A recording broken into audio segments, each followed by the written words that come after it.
Amen. Amen, amen, amen, amen, amen, amen. Maqaa gooftaa Yesuus Kiristoosiin yeroo kana ergaa waaqayyoo dhaggeeffachuudhaaf akkasumas immoo walii wajjiniin yeroo gabaabaa dabarsuudhaaf amantoonni naannoo Minneapolis, Minnesota jirtan afeerraa naa gootaniinan isin tajaajiluudhaaf dhiyaadhe akkasumas immoo Facebook live'dhaan guutummaa addunyaarraa hordoffii keessa warri jirtan iddoo adda addaa teessanii warri hordoftan hundumti keessan baga nagaan dhuftan jechuun barbaada. Waaqayyoo galgala kanaa yeroo bareedaa isaa nuuf kenna nan amana. Yeroo bareedaa waaqayyoo nuuf kennu kanatti dubbii waaqayyoo walii wajjiniin hirmaannaa, dubbii waaqayyoo walii wajjiniin ilaallaa, walii wajjiniin qooddannaa. Yeroo dinqisiisaa dabarsaa jirra. Yeroo ittiin yaadamne, yeroo ittiin akeekamne nuuf kenne waaqayyo. Yeroo waaqayyo nuuf kenne kan immoo yeroo ilaallu baay'ee isaa karaa nu itti karoorsineef akeekne otoo hin taane yeroo nuyi itti yaannetti waaqayyo yeroo addaa nuu qopheesse. Qophee waaqayyo nuuf kenne kanaan immoo itti waa'ee ba'uudhaaf bakka adda addaa addunyaa adda addaarraa namoonni yeroo isaan itti jireenya isaanii ilaalan, tajaajila isaanii ilaalan, amantii isaanii ilaalan, kadhannaadhaan yeroo isaan itti jajjabaatan ta'ee argina. Yeroo kana keessatti gaa galgala kana immoo dubbii waaqayyoo garee waaqeffannaa Minneapolis irraa lubi caalaan akka walii wajjiniin yeroo dabarsinu waamicha naaf godhee achumaan yeroo kana walii wajjiniin dabarsina jenne dubbii waaqayyoo galgala kanaa hojii ergamootaa keessan jira. Akkuma beektan barsiisarran jira. Achi keessaa garuu kutaa tokko fudhannee akka nuyi ilaalluun barbaada. Hojii ergamootaa boqonnaa 2 lakkoofsa 42 irraa jireenya amantootaa kan jedhu irratti waa tokko tokko walii wajjin ilaalla. Amantoonnis barsiisa ergamootaatti tokkummaa isaanii cimsachuutti, buddeena cabsachuutti, kadhata godhachuuttis qabamanii jiraatan. Dinqii fi milikinni baay'een harka ergamootaatti hin godhamu. Namoonni hundinuus waaqayyoon hin sodaatu turan. Kan amanan hundinuu walii wajjiniin iddoodhuma tokko turan. Kan isaan qaban hundinuus qixxee ture. Araddaa isaanii fi qabeenya isaanii gurguranii horii isaanii hundumaafuu akka isaan barbaachisutti hin hiru turan.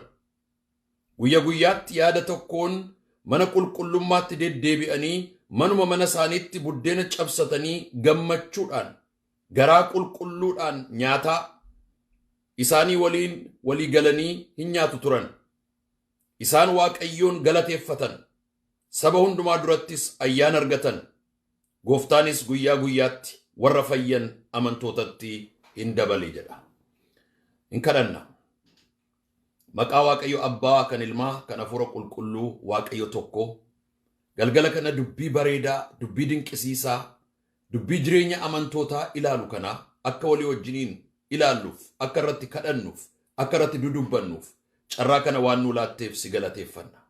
Jireenya amantootaa, jireenya akkaataa isaan itti jiraatan, amala isaan qaban, arjummaa isaan qaban, yaa waaqayyo yeroo kanatti nagaadhaaf gammachuu isaan qaban, hirmaannaa isaan qaban akka ilaallu, amala amantootaa, amala qulqullootaa kanarraa akka barannu maqaa gooftaa Yesuus Kiristoosiin sin kadhadha. Ija keenya bani, gurra keenya bani, yaada keenya bani, maqaa gooftaa Yesuus Kiristoosiin ana garbicha keessa dadhabaas na gargaari. Maqaa ilma kee Yesuusiin si kadhanneerraa. Amen. Baay'ee kan isin dinqu kutaa kana yeroon ilaalu jecha isa dhumarratti barreeffametu na gammachiisa. Lakkoofsa 47. Isaan waaqayyoon hin galateeffatan. Saba hundumaa durattis ayyaana argatan. Gooftaanis guyyaa guyyaatti warra fayyan amantootatti hin dabale jedha. Amma gaa kanarratti waa'ee dabaluun isin wajjiniin hirmaachuu barbaada. Waa'ee dabaluu. namni waaqayyo wajjiniin jiraatu mallattoon jireenya isaatii keessaa inni tokko dabaluudha. Amantiidhaan dabalu, mul'ataan dabalu, hafuuraan dabalu, beekumsaan dabalu, qabeenyaan dabalu, dhiibbaa qabu yookiin immoo influence, circle of influenceidhaan dabalu. Dabaluun kaayyoo waaqayyo jireenya keenya irratti qabudha. Maqaan waaqa keenyaas dabalaadha. Jireenya amantootaa keessaa kan na gammachiisu keessaa namoota seenaa macaafa qulqulluu keessaa tokko Yoosef. Yoosef jechuun hiikaan maqaa isaatii dabalaadha. Jireenya Yoosef yoo ilaaltan waanuma inni qabu yeroo hundumaa dabalaadhuma adeema. Yoosef yeroo gurgurame namuma xinnoo tokko ture garbichummaatti nama gurguramedha.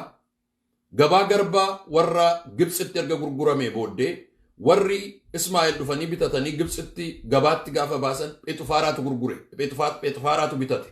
Iddoo fooyyee qabutti gurgurame. Innuma dabale. Ergasii immoo achittis immoo mana Phexufaaraa keessattis immoo garbicha reefuu gale ta'etu jiru utuma guddatu qabeenya Phexufaaraa hundumaa irratti ajajaa ta'e. Taayitaansaa, influensiinsaa, qabeenyisaa, dandeettiinsaa, surraansaa inuma dabale. Isa bira darbine immoo yeroo asii ol ilaallusi mana hidhaa immoo darbatamee gale. Mana hidhaa keessattis immoo surraansaa, influensiinsaa, dhiibbaansaa inuma dabale. Abjuu nama hiiku. Ajajoota mana hidhaa wajjiniin nama walii galee jiraatu. Nama akkasii immoo ture. Ammas ittuma dabalaa deeme. Achii booddee immoo mana hidhaadhaa immoo hiikame. Kan inni hiikame abjuu Fara'oon hiikuudhaaf garuu abjuu Fara'oon hiikuudhaaf dhaqee nama Fara'oonitti nama lammaffaa ta'ee aangoonsaan dabale. Utuma kana jiru immoo maatii isaa immoo fidee dabalate. Maatiin isaa nama 72 ta'anii dhufanii biyya ta'an, nation ta'an. They came in as a family, they departed as a nation. Family xinnoo fuudhee waaqayyo nation godhe. Seenaa jireenya Yoosef yoo ilaalle maqaadhuma isaa wajjiniin wal fakkaata. Yoosef muka wayinii isa xiqqoodha. Waaqayyo garuu isa gargaaree isa eebbisee xiyya diinotaa hundumaa danda'ee guddataa adeemedha. Amma gaa isin warri garee waaqeffannaa tajaajiltan, dandeettii qabdan, dibata qabdan, kennaa qabdan, iddoo qabdan kanatti akkamittiin nan guddadha? Jireenya dhuunfaa kootti akkamittiin guddadha? Jireenya amantii kootti akkamittiin guddadha? Jireenya yaada kootti, tajaajila kootti akkamittiin nan guddadha? Isa jedhu yaaduun baay'ee barbaachisaadha. Waldaa kiristiyaanaa, seenaa waldaa kiristiyaanaa keessatti kuni kutaa jalqaba waldaa kiristiyaanaati. The early history of the church. Yeroo reefu waldaan kiristiyaanaa jalqabdudha. Waldaan kiristiyaanaa reefu yeroo jalqabdu kanatti xinnoodha. Gartuu xinnoodha. Miseensota xinnoo kan qabdu. Nama 120 namoota Galiilaa irraa ka'an. Ni kaan qurxummii qabduudha. Ni kaan qaraxxuudha. Ni kaan nama dubartii seexanni irraa ba'ee reefuutti galtudha. Kanaaf namoota qabeenyaanis beekumaanis dandeettiidhaanis miti. Yeroodhuma jalqaba hafuura qulqulluudhaan guutamanii afaan adda addaa dubbatan iyyuu namoonni Yerusaalem hin dinqifatan. Maali jarri kun aksantii baadiyyaatiin haasa'u? Galiiliyan fishermen jechuun aksantii baadiyyaatiin haasa'u. Aksantiin isaaniillee kan hin miidhagne, kan hin bareedne, jarri kun eessaa dhufanii afaan addunyaa kan akkas baranii? Afaan addunyaa takkaadhaan dubbatan.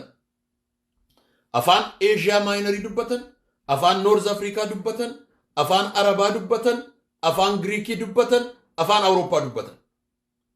Takkaadhumaan eessaa baran jarri kuni? Eessaa guddatanii?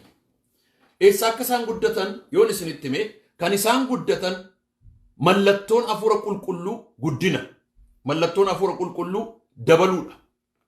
Amma gaa jarri kun nama 120 ta'anii hafuura qulqulluudhaan erga guutamanii booddee tajaajila isaanii yeroo jalqaban Yesus Kristos hafuura qulqulluudhaan isaan guute jireenya isaanii eebbisee namummaa isaanii eebbisee ayyaana isaa ergatti dhangalaasee itti dabalee booddee jarri kun maal ta'an jedhaa gadi ba'anii Phexros lallabuutti ka'e. Gaafuma lallabuma isaatiin guyyaa jalqabaatiin namni 3,000 itti dabalamee jedha. nama 3,000tu itti dabalame jedha. Kunoo lakkoofsa 41 irratti warri dubbii isaa fudhatan hin cuuphaman, dubbii isaa warri fudhatan hin cuuphaman. Kanaaf guyyaa sanatti akki lubbuu 3,000 isaanitti hin dabalamanii jedha. Jecha dabalaa jedhu kanatu baay'ee natti tola. Maqaan Waaqayyoo kan eebbifame haa ta'u. Waaqayyo jireenya keenya keessatti ilaalchi keenya, yaadi keenya, jireenyi keenya, afurri keenya, dhiibbaan keenya, influensiin keenya akka inni dabalaa deemu barbaada. Isa kana maal jedhu warri leadershipii barsiisan sphere of influence jedhu. Sphere of influencein jalqaba ofuma irratti murteessuu jalqabda. Kana booddee maatii godhattee waa'ee maatii kee murteessuu jalqabda. Achi immoo hariiroo uummatta. Achi immoo dhaaba dhaabbatta yookiin immoo waldaa keessatti itti gaafatama taayitaan kee itti dabalaa deema. Isin egaa warri gartuu waaqeffannaa geggeessitan, faarfannaa geggeessitan, dhiibbaan keessan salphaa miti. Tajaajilli keessan iddoo Waaqayyo isiniif kenne salphaa miti. Rakkinni namaa inni jalqabaaf inni guddaan iddoo Waaqayyo isaa kenne tuffachuu isaati. Tajaajila Waaqayyo isaaf kenne tuffachuu isaati.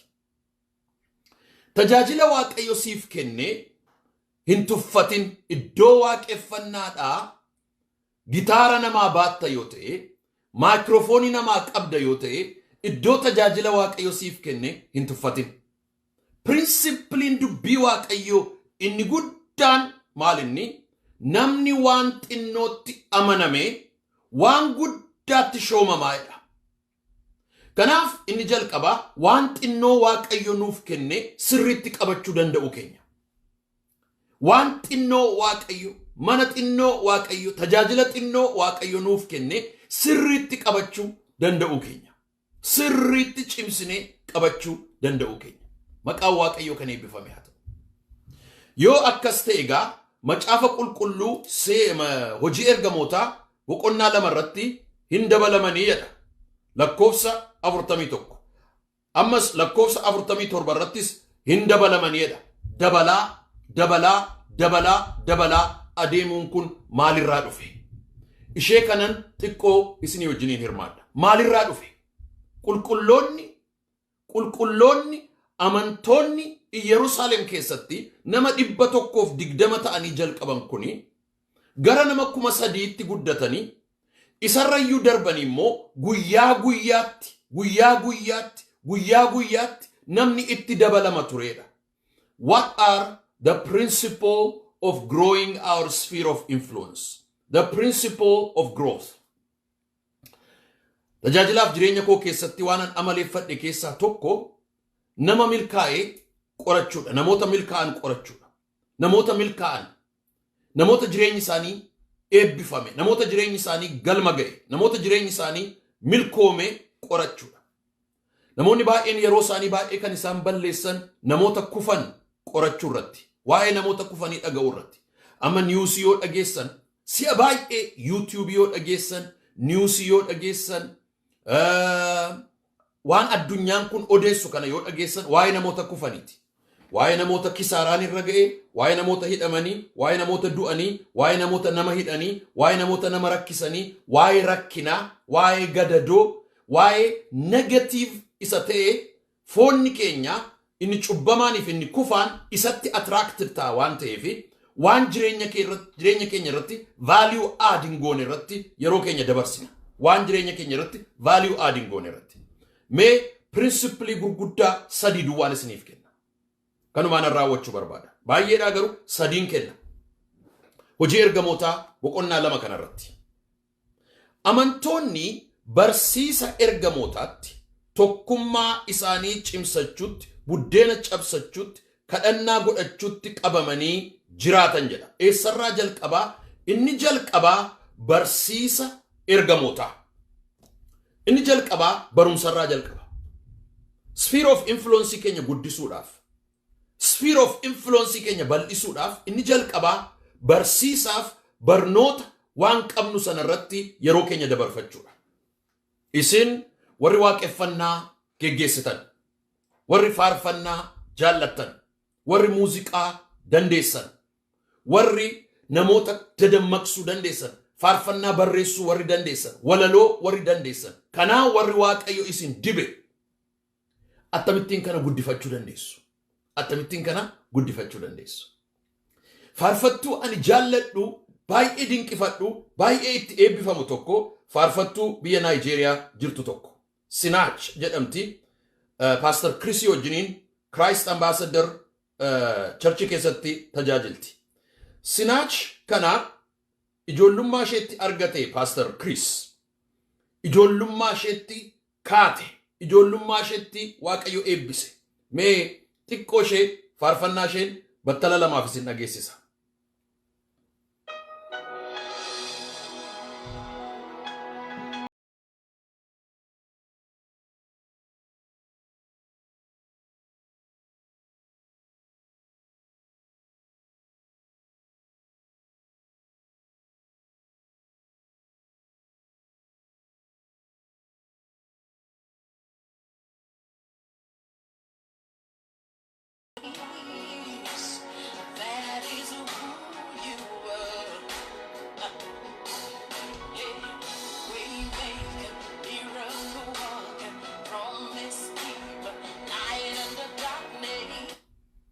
Dibanni ishee faarfannaa, kennaan ishee faarfannaa, ijoollummaa kootti gaafan ka'ee abjuun qaban turette. Abjuu koo kana fudheen mana waaqayyoo keessa galee jette. Dr. Chris barsiisa ati barsiistu jalan taa'e jette. Dubbii waaqayyoo barachuu, waldaa waaqayyoo jaallachuu, ofiisii waaqayyoo naaf kenne kabajuu isa keessan gale jette. Ofiisii waaqayyoo itti na shoome faarfachuu. Har'a faarfannaan sun beekamtii isheeti, dibata isheeti, tajaajila isheeti, buddeen isheeti, ogummaa isheeti, gammachuu isheeti, milkooma isheeti, nagaa isheeti. Sarara waaqayyo isheedhaaf kenne keessaa fiiguu dandeesse. Dibata waaqayyo isheedhaaf kenne guddifachuu, kunuunfachuu, eeggachuu, jajjabeeffachuu dandeesse. Principle number 1, ergamoonni maal godhan? Dubbii waaqayyoo macaafa ergamootaa boqonnaa 2:42 irratti amantoonnis bartoota ergamootaatti tokkummaa qabaatanii bartoota ergamootaatti naanna'anii achitti maal godhu turan? Tokkummaa isaanii cimsatu, buddeena cabsatanii walii wajjin nyaatu, kadhannaa godhatu, qabamanii jiraatanii jedha. Barsiisi sun maal isaanii ta'e? Jireenya isaanii ta'e.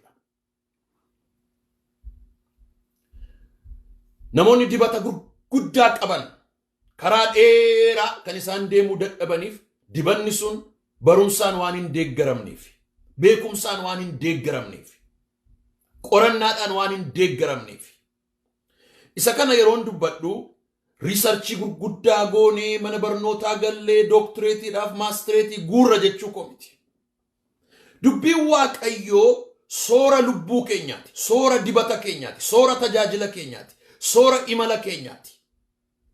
Yaada keenyatti waa daddabalachuu, guyyaa guyyaatti waa daddabalachuu, waan haaraa barachuu, yaada keenya bal'ifachuu, beekumsa keenya guddifachuu, beekumsa keenya guddifachuu. Dhiyeenya kana biyya United Arab Emirates ture. Achitti Dubai irratti nama biyya Emirates tokko, Araba tokkotu irbaata walii wajjin nyaanna ture. Irbaata yeroo walii wajjin nyaannu namichi kun Yazan bin Muhammad jedhamu. Yazan waan tokko natti hime. Attamitti biyyi keessan kun akka kana guddachuu danda'e yeroo gabaabaa keessatti. Yeroo gabaabaa keessatti biyyi Dubai umuriin ishee waggaa 50 guutne. Warra 3,000 lakkaa'atu achi dhiisa. Isa lafaan kaasu. Warra 3,000 lakkaa'atee dhaadatu isa dhiisa. Waggaa 50 keessatti handhuura imala addunyaa, entertainmentii addunyaa, nagada addunyaa, biizinasii addunyaa taatanii Araba walakkaatti biyyi xiqqoon hammana geessu kun akkamittiin kana geessani? Maal jedhee abboonni keenya haala jireenya keenyaa ilaalanii zayitiin kun dhumuu danda'a nun baasu. Biyyi keenya qonnaas hin qabu. Waan kan biraan qabu. Kan nuyi qabnu sammuu namaati jenneetu warra Ingiliziis, warra Awurooppaas, warra beekuma qaban yuunivarsiitii gurguddaaf barsiisota gurguddaa guurreetu barsiisuma irratti invest gooneedhe. Hin barate.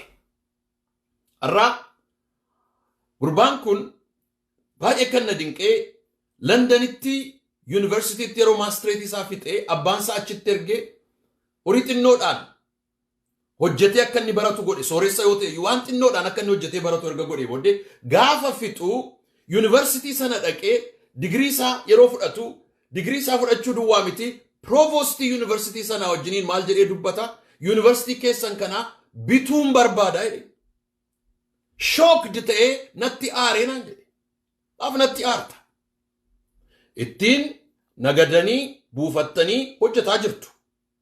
Waan isin baasuun isiniif kaffala yuunivarsiiticha the biggest shareholder or the sole owner ta'uun barbaada. Digirii keessan duwwaan barbaada miti. Yuunivarsiitii ma keessan bituu barbaadan jedheeni. Horii qabaadhee duwwaa otoo hin taane mul'ata isaan qabaa, yaada isaan qabaa, qalbii isaan qabaa. Amma biyyoota adda addaarraa Jaappaanii kaasee, Brunaayii kaasee, Afrikaa keessatti, guutummaa Middle East keessatti mana barnootaa gurguddaa yuunivarsiitii gurguddaa geggeessa. Qabas. Maalirraa kan ka'e barsiisa. Gara tajaajilaatti fida. Tajaajila keenya keessatti jireenya keenya guddifachuudhaaf, tajaajila keenya guddifachuudhaaf faarfannaa ta'u, raajii ta'u, lallaba ta'u, jaarsummaa waldaa ta'u, abbaa horii qabduu waldaa kiristiyaanaa ta'u, mana kanaroo ta'u, lubaa ta'u, whatever our office is, principaliin dabaluu inni jalqabaa barsiisa ergamootaatti qabamanii jiraachuudha. Dubbii Waaqayyoo akka midhaaniif akka bishaanii yeroo hundumaa nyaachuudha. Dubbii Waaqayyoo kanaan garaa keenya bobeessuudha, gubachuudha, gammaduudha, dammaquudha. Maqaan Waaqayyoo kana eebbifamee haa ta'u. Har'a waa'een Oromoo addunyaa kana guuteera. Waa'een Oromoo yuunivarsiitii biyya Afrikaa fi Awurooppaa kana keessatti guuteera. Mootummoonni addunyaa waa'ee Oromoo baraniiru. Oromoo kana boollaa baasee, wallaalamurraa baasee, irraanfatamurraa baasee, cunqurfamurraa baasee, gabroonfamurraa baasee, boollaa baasee addunyaa kana guunnee akka dhangalaanu kan nu godhe abbaan fedhe waan fedhe himachuu danda'a. Wangeela Yesuus Kiristoos nuu dhufee ija keenya bane. Barsiisa kana. Barsiisi saba keenyaaf kana godhe kun har'a ga'ee hin dadhabu. Ameerikaas ga'ee hin dadhabu. Awurooppaas ga'ee hin dadhabu. 21st century keessa ga'ee hin dadhabu. Har'as jireenya keenya hin eebbisa. Akka jedhee namni Waaqayyoo Phexros, isin warri qalbii diddiirrattan cuuphamaa hafuura qulqulluudhaanis guutamaa erga jedhee booddee kakuun suniif abdiin suniidha. Isinii fi dhaloota isin biraa ba'u hundumaatiif jedha. Cascade godha, generational blessing. Cascade godha. Inni Abrahaamin eebbise, inni Musee eebbise, inni Isaaqiin eebbise, cascade godha dhangalataa dhawwataan dhufee eewurratti lafa dhaa, anaaf sirratti lafa dheera. Ayyaanni eebbaa, ayyaanni dabaluu, ayyaanni guddinaa, ayyaanni bal'achuu, ayyaanni dhaaluu, ayyaanni argachuu, ayyaanni gammaduu, ayyaanni eebbifamuu siif anarratti lafa dheera amma. Ati eebbifamaadha. Eebbaaf kaadhimamaadha. Garuu eebba sana bira ga'uudhaa fi maal jedhaa? Amantoonnis barsiisa ergamootaatti, barsiisatti hin qabamnu yoo ta'e. Bu'uura dubbii Waaqayyo, nyaata dubbii Waaqayyo, qorannaa dubbii Waaqayyo. Dubbii Waaqayyoottis dabalee waan adda addaa dubbisuu, barachuu, dhaggeeffachuu. Necessarily macaafa dubbisuun jaallattu yoo ta'e, YouTube irraa barachuu dandeessa, social media irraa barachuu dandeessa, audio media irraa barachuu dandeessa, TV irraa barachuu dandeessa, nama beekuma qabu irraa barachuu dandeessa, namoota milkooman irraa barachuu dandeessa, namoota adda addaa irraa barachuu dandeessa. Yeroo hundumaa akkuma garaan keenya beela'u, sammuun keenya beekuma beela'u turre jira. We have to learn, constantly learn, constantly learn, constantly learn. Yeroo akka kana goonu jireenya keenya keessatti tajaajilli keenya hin dhaabatu, motoriin isaa hin dhaabatu, enjiniin isaa hin dhaabatu. Dibanni garaa keenya keessaa boba'uuf gubatu, gammaduun dadammaquun utaaluun jireenya keenya keessaa boba'uuf gubatu iddoo tokko ga'ee danqama. Namatu nu cabsa. Hamilee keenyatti bu'u, yaada keenyatti bu'u, garaa keenyatti bu'u, qalbii keenyatti bu'u. Yeroo dhufanii nutti bu'an yookiin nu arrabsu yookiin garmalee nu ilaalu yookiin nu hamatu yookiin maqaa nu balleessu yeroo sana cabnee manatti galla. Yookiin tajaajila keenyatti gammaduu dadhabna yookiin namatu harka nuu dha'uu dadhaba yookiin tokkummaa dhabna yookiin tokkotu nu ifata yookiin tokkotu nu gammachiisa. Warra akkas miiraan sosocho'an ol ka'anii qabbanaa'an tajaajilanii badan ol ka'anii kufan baay'een isaanii firoota koo karaatti hafu tajaajilli isaanii. Dubbii Waaqayyoo garuu akka utubaatti si deeggara yoo ta'e keessa kee dik jedhee guute kan si hoogganu kan si deeggaru kan si geggeessu dubbii Waaqayyooti yoo ta'e kumaatamni eeboo dhufee si fuulduraa haa dhaabatu karaatti sin dhaabu. Bar tokko Waaqayyoo waa tokko natti dubbate. Tajaajila koo keessatti baay'ee gammadee tajaajila koo gaariitti geggeeffataa utuu hin jiru. Magaalaa tokko keessatti tajaajiltoota baay'ee afeere. Hoteela gaarii keessan teessise. Qarqara galaanaatti geesse. Nyaata gaggaarii nyaatan. Hin gammadan, hin basha'an. Barsiisaaf tajaajilaaf luba keenya duwwaa utuu hin taane ati mootii keenya naan jedhan. Anis natti gammade natti ho'e. Kana booddee Waaqayyo galgala sana akkas naan jedhe. Warri har'a mootii keenya siin jedhe kun hundinuu naan jedhe. Waggaa dhufu eeboo fudhatee si duukaa bu'aa qophaa'i naan jedhe. Maal kun immoo ta'u maqaa Yesuusiin jedhe. Qophaa'i eeboo fudhatee si duukaa bu'aa qophaa'i naan jedhe. Natti dubbate. Dubbiin Waaqayyoo kun na jajjabeessuutti ka'e. Dubbii Waaqayyootti qabamuutti ka'e. Dubbii Waaqayyoo irratti bu'uureeffamuutti ka'e. Naanafne akkuma jedhame kaabaa kibbaa lixaa bahaa eeboo fudhatee na duukaa ka'e. Waan hammeenyaa, waan diigamuu, waan kufaatii, waan sochii yoo jiraate hundumaa keessatti gammachiistu kana godhe, gammachiistu keessa jira, gammachiistu booddee jira, gammachiistu gorsa, gammachiistu dhiiba. Maali yaa Waaqayyoon jedhe. Amma itti fuftamoonni iftare naan jedhe. Itti fuftamoonni iftare. Tajaajila kee keessaa galtamoo namni na jaallate, namni na jibbe itti fuftamoo hinni iftare. Barsiisa ergamootaatti qabamu. Phaawulositti kaaniiru, Phexrositti kaaniiru, amantootatti kaaniiru, gooftaa keenya Yesuus Kiristoositti kaaniiru. Dhiisuun hin jiru. Never quit, never stop. Gara booddeetti deebi'uun hin jiru. Itti fufinaan jedhe. Kana booddee itti fufee tajaajila kootti. Gurra koo cufee. Ija koo fannoorra kaa'ee dubbii Waaqayyootti qabamee abbaan fedhe waan fedhe haa jedhu. Cabsee darbuun narra jira jedheen itti fufe. Iddoo tokkotti konfiraansii wayii godhame namoonni abbaa eeboo sun baay'ee lafa isaan jiranitti namni tokko kilaasikaalii muuziqaa taphata waldaa keessaa akkuma warra waaqeffannaa geggeessani. Waaqeffannaan hin jalqabne prelude musiikii taphata afaan Oromootiin. Faarfannaa dastaan sarmuu hin sodaadhu dubbii barichaa isa jedhu rukuta. Hin sodaadhu dubbii barichaa hin sodaadhu kan jedhu. Waaqayyo naa wajjin jira. Hin sodaadhu dubbii barichaa. Hin sodaadhu dubbii barichaa. Waaqayyo na ceesisa kan jedhu. Hin sodaadhu dubbii barichaa isa jedhu. Faarfannaa kana rukuta. Muuziqaa isaa bareechee rukuta. Hin sodaadhu dubbii barichaa. Hin sodaadhu dubbii barichaa. Hin sodaadhu dubbii barichaa. Jechoota isaanan irraanfadhe. Waaqayyo naa wajjin jira inni na ceesisu kan jedhu hin dhufe sagalichi. Muuziqaan inni rukutaa jiru suni akka na tajaajilaa jiru hin beeku. Afurri qulqulluun garuu namichatti goree na tajaajilaa jira. Warri muuziqaa rukuttan tajaajilli keessan salphaadha jettanii yaadina. Nama baay'ee irraa yaaddoo kaasa. Nama baay'ee irraa seexana baasa. Nama baay'ee irraa kufaatii keessaa baasa. Nama baay'ee boo'icharraa deebisa. Nama baay'ee of ajjeesuurraa deebisa. Nama baay'ee jajjabeessa. Kan Waaqayyoon hin amanne illee muuziqaa keessaniin kan jajjabaatu hedduudha. Dibata Waaqayyo muuziqaa irra kaa'e. Dibata Waaqayyo faarfannaa irra kaa'e. Dibata Waaqayyo raajummaa Waaqayyo faarfannaa irra kaa'e. Salphaa miti. Kan seexanni itti duulu immoo number 1 faarfattoota. Amala dhowwata. Nacnaachaa godha.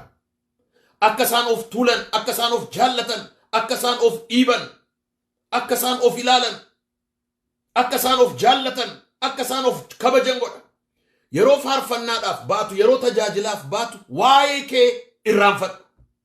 Waa'ee mataa kee irraanfadhu. Waa'ee Yesuus Kiristoos duwwaa kaasi. Namni sun na tajaajile. Kutaa kadhannaa koo keessatti faarfannaan yeroo baay'ee na jajjabeesse gaa isa kana ture. Hin sodaadhu dubbii barichaa. Hin sodaadhu dubbii barichaa. Waaqayyoon na wajjin hin jiru na ceesisa. Kan biraan immoo caakkaa keessa yeroo deemu kophaa koo yeroo deemu hin sodaadhu isa jedhu. Inni na wajjin hin jira. Inni na ceesisa isa jedhu. Faarfannoonni sun har'a galgalan harkaa badan egaa kennaa faarfannaa hin qabu. Dhiifama naa godhaa silaasiniin faarfadha. Amma gaa inni jalqabaa obbolaa koo stable kan nu godhu. Stationed kan nu godhu. Positioned kan nu godhu. Anchored kan nu godhu. Kan nu cimsu. Kan nu jabeessu. Kan nu hoogganu. Kan nu ceesisu. Kan nu deeggaru. Kan nu haaressu. Kan nu bal'isu. Kan nu guddisu. Barsiisa ergamootaa. The teaching of the apostles. Point number 2. Principle inni lammaffaa dinqii fi milikinni baay'een harka ergamootaattiin godhu namoonni hundinuus waaqayyoon hin sodaatu turanii kan amanan hundinuu walii wajjiniin iddoodhuma tokko turanii kan isaan qaban hundinuus wal qixxee ture araddaa isaanitti fidanii walitti hin dabalu turanii guyyaa guyyaatti yaada tokkoon mana qulqullummaatti deddeebi'anii manuma mana isaanitti buddeen hin nyaatu turanii waliin gargaaru turanii tokkummaa qabu turanii isa jedhudha. Inni jalqabaa dubbii waaqayyoo irratti ijaaramu barsiisa irratti ijaaramu inni lammaffaa relationship hariiroo. Waaqayyo kan inni nu waamee superstar nu gochuudhaaf miti. Is to live in community. Akka walii wajjiniin jiraannuuf. Namoonni jireenyi isaanii milkaa'e keessaa inni guddaan qabeenya isaanii isa guddaa beeku. Qabeenyi kee inni guddaan waaqayyotti aanee obboleessa keetiif obboleettii keeti. Hafuura qulqulluutti aanee ergamootaaf kan kenname obboloota. Baay'ee kan na gammachiisu har'a barsiisa koo keessatti afaan Ingiliziitiin the book of Act keessatti kaaseera. Lallaba Phexros yeroo dubbatu Luqaas yeroo barreessu lallaba Phexros boqonnaa 2:14 irratti Phexros garuu warra 11 wajjiniin dhaabateedha. Sagalee isaa ol fuudhee namootatti dubbachuutti ka'eedha. Warra 11 wajjiniin dhaabateetu lallabeedha. Lallabni iyyuu dur akka kwaayiriitti lallabama ture. 11 ta'anii 12 ta'anii dhaabatu tokkotu keessaa lallaba. Maal jechuudha kun? Tajaajilli tajaajila walooti. Obboleessi kee milkaa'uun ati milkaa'uudha. Obboleessi kee haara'uun ati haara'uudha. Obboleessi kee ifuun ati ifuudha. Obboleessi kee gammaduun ati gammaduudha. 11 ta'anii wajjiniin dhaabatan jedha. The first preaching tajaajila inni jalqabaa waldaan kiristiyaanaa tajaajilli ishee inni jalqabaa waloo ture. Ani kwaayirii baay'een jaalladha. Gartuu kadhannaa ta'anii faarfannaa dhangalaasanii faarfannaa dhaggeeffachuu ijoollummaadhuma koo keessaa kan turedha. Garuu si'a lamaan kwaayirii keessaa ari'ame faarfannaan dandeessu naan jedhanii. Tokko Dambidoollootti. Lammaffaan immoo Finfinnee seminariitti. Ergasii abdii kutadhee nan dhiise waa'ee kwaayirii. Kwaayirii Dambidoolloo ijoollee dargaggoota mana barumsaa keessatti faarfannaayyuu anumatu iyyuu wal gargaaree mee walitti qabamnee faarfanna jedhee kan ijoollee sana walitti qabee ijaare ana. Kan yaada isaa fide ana. Kan bu'uura isaa buuse ana. Kan kwaayirii sana organize godhe ana. Kan keessaa ari'ame immoo ana. Maal numa sagalee dhuma keetutti galuu didee kanaafi ati barsiisaaf kadhannaadhaan nu gargaari nu hin faarfannaa naan jedhaniitu keessaa na baasan. Waaqayyo isaanii fadhiisu hin jedhaan. Inni lammaffaan immoo seminarii gaafa dhufe seminariin kwaayirii qaba warra theoloojii keessaa. Warri gitaara rukutan Yaareed faa kan jedhaman Yaareed Hasan faa kan jedhaman gitaaruma gaafa isaan rukutan miila isaanii jala taa'een dhaggeeffadha. Klarnet kan taphatu tokko Salamoon kan jedhamu tokko miila isaanii jala taa'een dhaggeeffadha. Faarfannaa Darajjee kana faa kan faarfatan Antana faa kan jedhaman miila isaanii jala taa'een dhaggeeffadha. Tasfaayeen caalaa jaalallee koof hiriyaa koosa dinqisiisaa ture. Tadlaa kan jedhamu faarfataan amma Jarmanii jira. Akka lubbuu koon jaalladha. Faarfannaa nan jaalladhan ture. Kwaayirii sana kan geggeessu Yaareed Hasan Halchee jedhama. Amma luba Dooktar Yaareed ta'ee kun Ameerikaa keessa Mizuurii Sinoodii keessaa geggeessa. ከነች ኬሳስና አርኤ ያሬድ ገመችስ ቁጭ በልና ስማናል ቁጭ በልና ስማ ያንተ ስጦታ መዝሙር መስማት ነው እንጂ መዝሙር መዘመር አይደለም ናንጀ